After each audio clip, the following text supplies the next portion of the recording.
Alors bonjour à tous et bienvenue sur l'Argus.fr. Alors si vous vous lassez de croiser des SUV à tous les coins de rue, restez avec nous puisqu'on essaye aujourd'hui la nouvelle 508 qui est l'antithèse du crossover haut perché. Elle arrive avec un toit très bas, des vitres sans encadrement, un grand haillon en pente douce. Bref, elle reprend tous les codes des Audi A5 Sportback et BMW Série 4 Grand Coupé. Alors est-ce qu'elle arrivera à rivaliser avec les allemandes premium? C'est ce qu'on va voir tout de suite dans ce premier essai divisé en 3 points forts et 3 points faibles.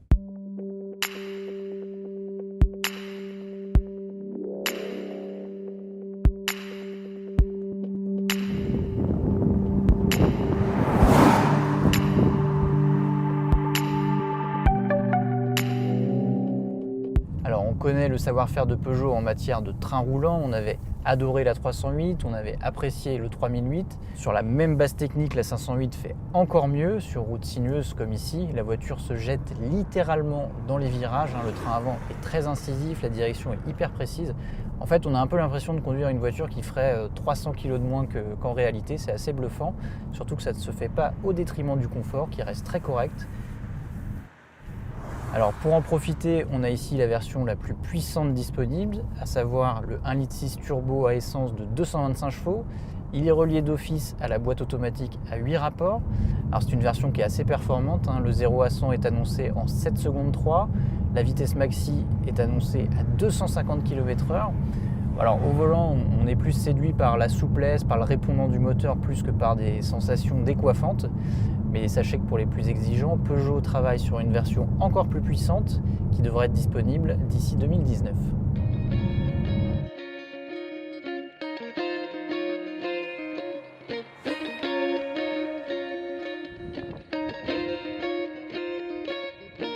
Alors cette sensation de faire corps avec la voiture, c'est aussi dû à l'environnement du conducteur. On retrouve une assise très basse, une grosse console centrale.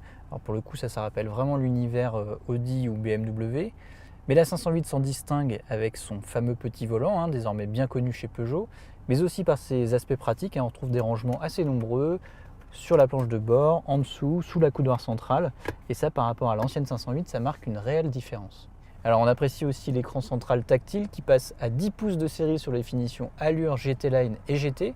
Alors on retrouve une interface assez fluide, moderne, c'est celle des 308 et 3008. Par contre, le fait d'avoir un écran plus large, ça permet d'avoir un accès direct à la ventilation, quelle que soit la fonction que l'on choisit, donc c'est un petit peu plus pratique au quotidien. Et ces petites améliorations, on les retrouve aussi au niveau des aides à la conduite, ce qu'on va voir tout de suite.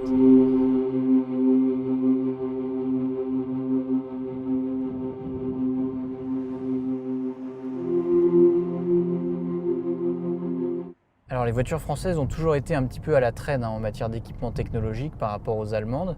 Ce n'est plus le cas de la 508 puisqu'elle peut s'équiper de série ou en option suivant les finitions d'un système de vision nocturne à détection de piétons, des caméras de stationnement à 360 degrés, d'un régulateur de vitesse à maintien de distance qui est actif jusqu'à l'arrêt.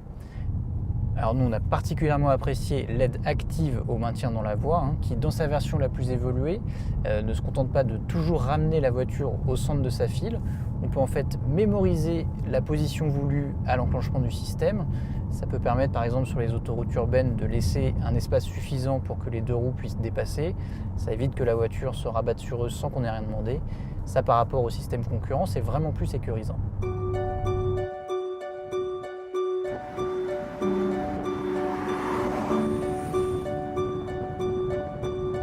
Alors le toit bas, les faibles surfaces vitrées, c'est sympa pour le look, mais à l'intérieur, on se sentira forcément un petit peu plus confiné qu'à bord de l'ancienne 508. Alors c'est le cas à l'avant, c'est aussi le cas à l'arrière, où il faudra faire attention quand on monte à bord de ne pas se cogner la tête dans le pavillon. La garde au toit sera aussi un petit peu juste pour les très grands gabarits. On termine enfin avec le coffre qui pointe à 487 litres de volume, alors c'est presque 30 litres de moins que l'ancienne 508.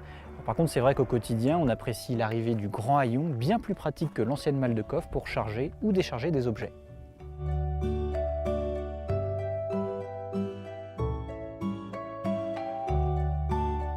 D'une manière générale, la nouvelle 508 dégage une belle qualité perçue. On retrouve des matériaux bien choisis, des selleries originales. Alors c'est le cas sur cette finition haute GT, ça l'est un petit peu moins sur les finitions inférieures. On a ici une finition allure pour comparer. Alors on retrouve les premières différences à l'intérieur, notamment la planche de bord qui perd ses surpiqûres, les plaquages en bois qui sont remplacés par des plaquages en plastique. On perd aussi la sellerie sellier, alors ça fait une ambiance un petit peu moins chaleureuse. La dernière différence, et pas des moindres, ça se passe à l'extérieur, à l'avant.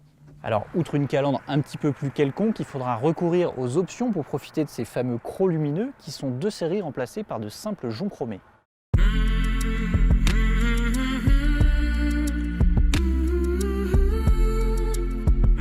Alors, les vraies différences visuelles entre les versions milieu de gamme et haut de gamme, c'est comme chez les marques premium, c'est évidemment pour inciter les clients à passer sur les versions les plus chères. D'ailleurs, Peugeot espère vendre une majorité de versions GT à essence auprès de sa clientèle particulière. Alors c'est un objectif ambitieux parce que c'est une version qui démarre à 46 000 € hors option. C'est bien plus élevé que l'ancienne 508. C'est aussi bien plus élevé qu'une Renault Talisman. La 508 s'affiche entre 3 500 et 4 000 € plus cher à équipement équivalent.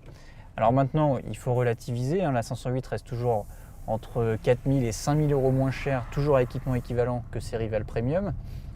Il faut aussi rappeler qu'elle démarre à partir de 32 300 € dans une version diesel de 130 chevaux à boîte mécanique et finition active. Et d'ailleurs, si vous voulez retrouver les autres versions de 508 à l'essai, n'hésitez pas à consulter le site de l'Argus.fr où vous trouverez tous nos essais et comparatifs.